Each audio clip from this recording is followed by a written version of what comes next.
ഞാനും കുഞ്ഞാഴ്ച സാഹിബും. അപ്പോൾ 2 ദിവസം മുമ്പ് തന്നെ ജിഫ്രി തങ്ങൾ പറഞ്ഞു നമുക്ക് എല്ലാവരും കൂടിയിരുന്ന് ഒന്ന് സംസാരിക്കണം. അപ്പോൾ അതിൻ്റെ അടിസ്ഥാനത്തിലാണ് ഇന്നലെ ജിഫ്രി തങ്ങൾ വന്നു.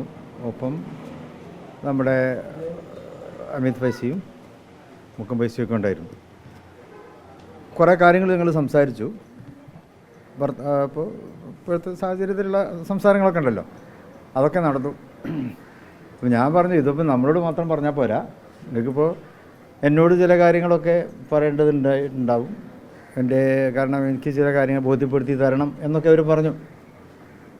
ആയിക്കോട്ടെ, ഞാനതൊക്കെ കേട്ടിരുന്നു. ഇപ്പം എന്നിട്ട് ഞാൻ പറഞ്ഞത് നമ്മളോട് പറഞ്ഞാൽ പോരാ, ഇത് പൊതുസമൂഹത്തോടാണ് പറയേണ്ടത്. കാരണം നിങ്ങൾ പുറത്താണ് ഇതൊക്കെ പറഞ്ഞിട്ടുള്ളത്, അടുത്തൊന്നും എന്നോട് പറഞ്ഞതല്ല, പുറത്ത് വേദികളിലും പ്രസംഗത്തിലൂടെയൊക്കെ പറഞ്ഞ കാര്യങ്ങളാണ്. അപ്പോൾ അത് പുറത്ത് തന്നെ നിങ്ങൾ പറയണം എന്ന് പറഞ്ഞാണ് ഇവിടുന്ന് പിരിഞ്ഞത്. അപ്പോൾ അവർ പറയാമെന്ന് പറഞ്ഞു. പക്ഷേ പിന്നെ ഞങ്ങൾ അവർ പത്രസമ്മേളനം നടത്തി. പക്ഷേ ഞങ്ങളുടെ ആ സംസാരത്തിൻ്റെ ആ ഒരു അവരുടെ പ്രതികരണം നീതി പുലർത്തുന്നതായിരുന്നില്ല എന്നുള്ളതാണ്. ഞങ്ങൾ സംസാരിച്ച വിഷയങ്ങളുമായി നീതി പുലർത്തുന്ന ഒരു പ്രതികരണമല്ല അവരിൽ നിന്നുണ്ടായത്. ഞങ്ങൾ പ്രതീക്ഷിച്ചതല്ല.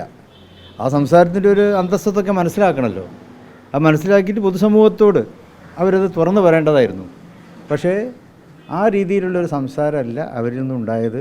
എന്നാൽ സംസാരം കേട്ടപ്പോൾ നമുക്ക് പറയണമല്ലോ, അതായത് എല്ലാം തീർന്നു, എല്ലാം കഴിഞ്ഞു എന്നൊക്കെ പറയുമ്പോൾ അതിലൊരു ക്ലാരിറ്റി വേണം.